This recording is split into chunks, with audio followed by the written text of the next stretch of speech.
ሰላሙ አለይኩም ወረሕመቱላሂ ወበረካቱ። የዛሬው ታሪካችን በጣም ሀብታምና ኃይለኛ ስለሆነችው በመጥፎ ተግባሯ የተነሳ ሸይጣን እንኳን የሚደነቅባት የሙእሚናን ጥላት የሆነችው የእሷ አልበቃ ብሎ የባሏን ሀብትና ስልጣን አብረው ሙእሚኖችን ለማሰቃየት የተጠቀመች ሴት አላሁ ሱብሓነሁ ወተዓላ በተከበረ ቃሉ ጀሃነም እንደምትገባ የተነገረላት ሴት ታሪክ ሲሆን ይህንን ቪዲዮ እንደምትወዱት አልጠራጠረም። ላይክ፣ ሼር፣ ሰብስክራይብ በማድረግም ጀምሩ። ኡሙ ጀሚል ከመካ ሀያላን ከሆኑ የቁረይሽ አባል ስትሆን አባቷ ቢን ኡመያም ከተከበሩ የመካ መሪዎች አንዱ ነበር። ከከፍተኛ ደረጃ ቤተሰብ የመጣችም ስትሆን ይህ ግን ለእሷ መልካም ባህሪን አልሰጣትም። ከልጅነቷን ጀምሮ በታላቅ ኩራትና ቁጣ የተሞላች ነበረች። በልጅነቷ የአብዱል ሙጠሊብ ልጅ አቡ ለሃብን አገባች። አቡ ለሃብ በመካ ውስጥ ካሉት በጣም ሀብታምና ሀያላን ሰዎች አንዱ ነበር። ኡሙ ጀሚል ይህንን ሀብት በመካ ውስጥ በጣም ከሚነገሩ ሴቶች መካከል አንዷ ለመሆን ተጠቀመችበት። ነገር ግን በጣም ታዋቂ ከሆኑት ባህሪያት ውስጥ አንዱ ስለታም አንደበቷ ነበር። በባሏ ሀብት ላይ ብቻ የተመካች ሴት አልነበረችም። ክብር ማጣት የምትፈራ ሴት ነበረች። በመካ ውስጥ አብዛኛውን ሰው በንግድ ስራ ተጠምዶ እያለ አንዳንዶቹ የጎሶቻቸውን ክብር በመጠበቅ ላይ ያተኩሩ ነበር። ኡሙ ጀሚል የራሷን ነገድና የባሏን ክብር ለሷ የመጠበቅ አባዜ ነበረባት። በጣም አስፈላጊው ነገር የቁረይሽ አመራር በተለይም የኡመያ ቤተሰብ ነበር። ግን አንድ ቀን አስደንጋጭ ዜና በመካ ተሰራጨ። ነቢያችን ሙሐመድ ሰለላሁ ዐለይሂ ወሰለም ነቢይነት በመካ ሲታወጅ ይሄ ለሷ እንደ ጥፋት ነበር። የነቢዩን ቤተሰብ በሚገባ ታውቃቸዋለች። እሱም ከሐሽም ቤተሰብ ሲሆን እሱም ጠንካራና የቁረይሽ አካል ነበር። ነገር ግን ነቢዩ ሙሐመድ ሰለላሁ ዐለይሂ ወሰለም የእውነት ነቢይ ነበሩ። ይህም ለሷም ትልቅ አደጋ ሆነባት።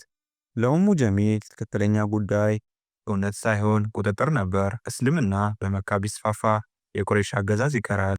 የእሷ ኩራትም እንደሚፈርስ ታውቀዋለች። ለዚህም ነው እስልምናን ከተዋቡ የመጀመሪያ ሴት አንዷ የሆነችው።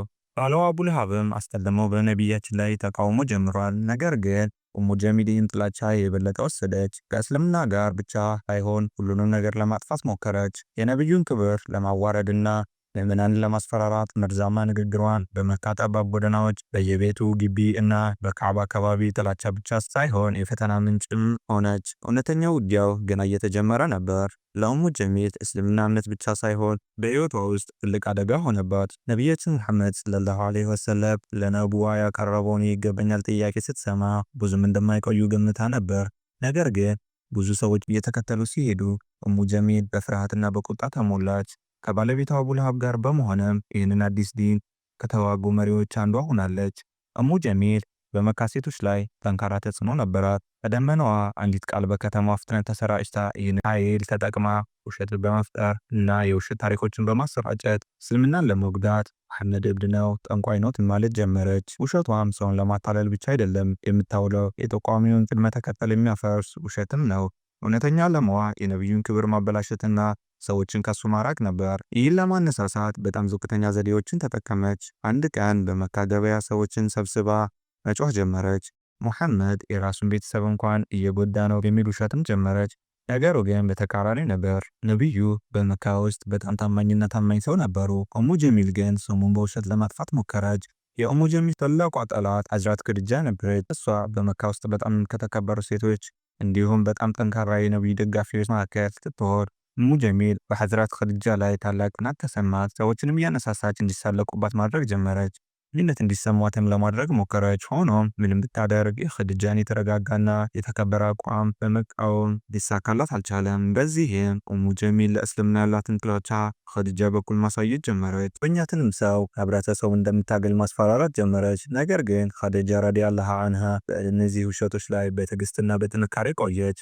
በልቧ ውስጥ ያለውን ሰው ከኡሙ ጀሚል ቁጣ እጅግ የላቀ ነበር። ኡሙ ጀሚል ቃላትን ብቻ አልተጠቀመችም። እስልምና በተግባር ለማቆም ሁሉንም መንገድ ሞክራለች።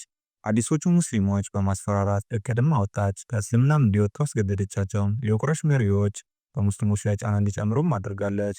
በመንገዶችም ላይ ድንጋይና ዙፋንን አስቀመጠች። ነቢዩ ሙሐመድ ሰለላሁ ዐለይሂ ወሰለም እሱን ለመውጋት በሄዱበት ህዝበ ሙስሊሙን ከንግድና ከማህበራዊ ህይወት እንዲያወጣ ታበረታታለች። አንድ ቀን ነቢዩ ሙሐመድ ሰለላሁ ዐለይሂ ወሰለም በካዕባ አጠገብ ሲሰግዱ አቡ ለሃብና ኡሙ ጀሚል ሰዎቻቸውን ቆሻሻ እንዲጥሉባቸው አዘዙ።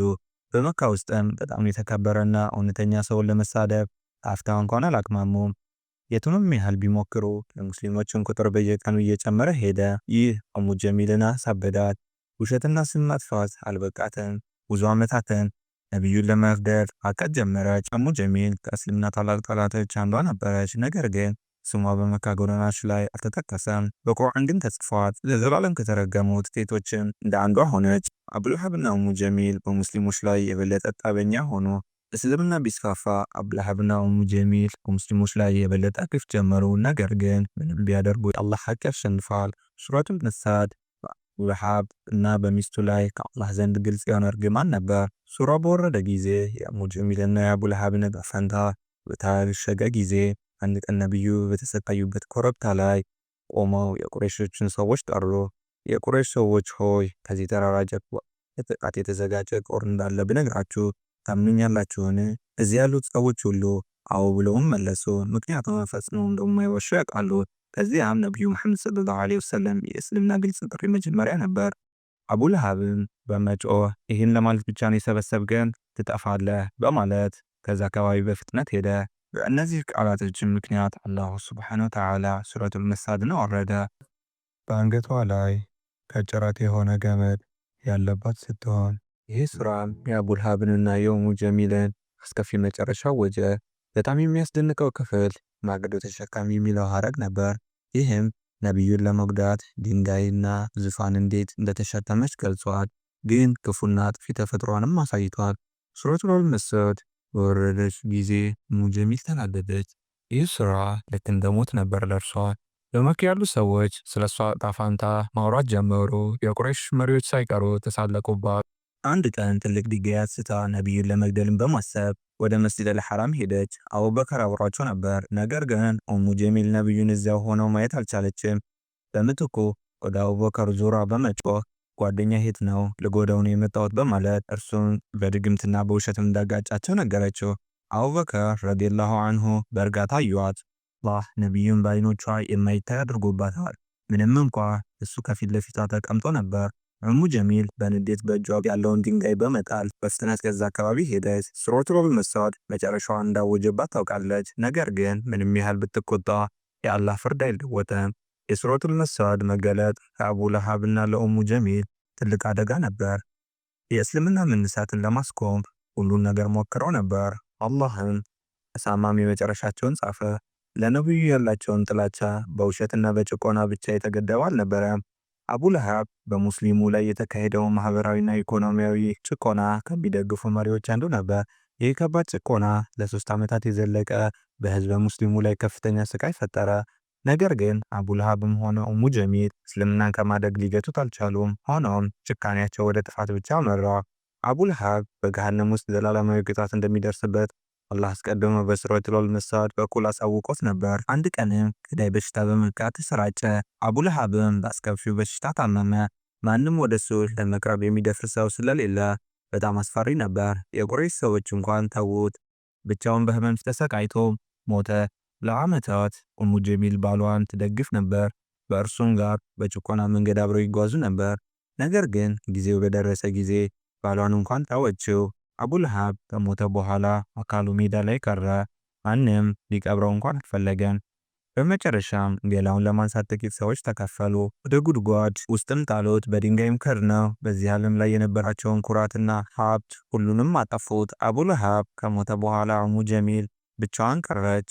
በአንድ ወቅት በሁሉም ነገር ላይ ስልጣን አለኝ ብላ የምታስበው ብርቱና እብሪተኛ ሴት በድንገት ደካማና አቅመ ቢስ ሆነች። በመካ ውስጥ ያሉ ሰዎች ሱረቱል ነሳድ እውነት እንደሆነና የአላህ እርግማን በእሷና በባሏ ላይ ወድቋል ሲሉ ሹክ አሉ። ግን ኡሙ ጀሚል ዕጣ ፈንታዋን ለመቀበል ፈቃደኛ አልሆነችም። በመካ ጎዳናዎች እየዞረች ሙስሊሞች ላይ የጥላቻ ንግግሯን መናገር ቀጠለች። ነገር ግን ጊዜ እያለፈ ሲሄድ እሷም ደካማና አቅመ ቢስ ሆነች። በታሪካዊ ዘገባዎች መሰረት እሷም አስከፊ ሞት እንደገጠማት አንዳንድ ትረካዎች ከትልቅ ድንጋይ ስር ተቀጥላ እንደሞተች ይናገራሉ። ውስጥ ደግሞ ታንቃ እንደሞተች ይናገራሉ። ኡሙ ጀሚልና አቡለሃብ ከታላላቅ የኢስላም ጠላቶች መካከል ዋናዎቹ ነበሩ። በመጨረሻ ግን ከአላህ ቅጣት ማምለጥ አልቻሉም። በዚህ ዓለም ውስጥ በሀብታቸው ቦታ በእብሪት የተደሰቱ መስሏቸው ነበር። መጨረሻቸው ግን በውርደትና በስቃይ የተሞላ ነበር። ይህ ክስተት ለነሱ ትምህርት ብቻ አይደለም፣ ለካህዲያኖችና ለጨቋኞች ሁሉ ማስጠንቀቂያ ነበር። እስከ ፍርድ ቀን ድረስ አላህ ሆይ እንደ አቡ ለሃብና እንደ ኡሙ ጀሚል ልቦቻቸው ታትመው ከተቀመጡት ውስጥ አታድርገን። ከአማን ፍትህና መልካም ባህሪ ጋር በነቢዩ መንገድ እንድንኖር ምራን። ተመቻችሁ ተወዳጅ ዘመዶቻችሁ ሼር በማድረግ ሰብስክራይብ ያላረጋችሁ ደግሞ ሰብስክራይብ በማድረግ ቤተሰብ ሁኑ። ሰላሙ አለይኩም ወረሕመቱላሂ ወበረካቱሁ።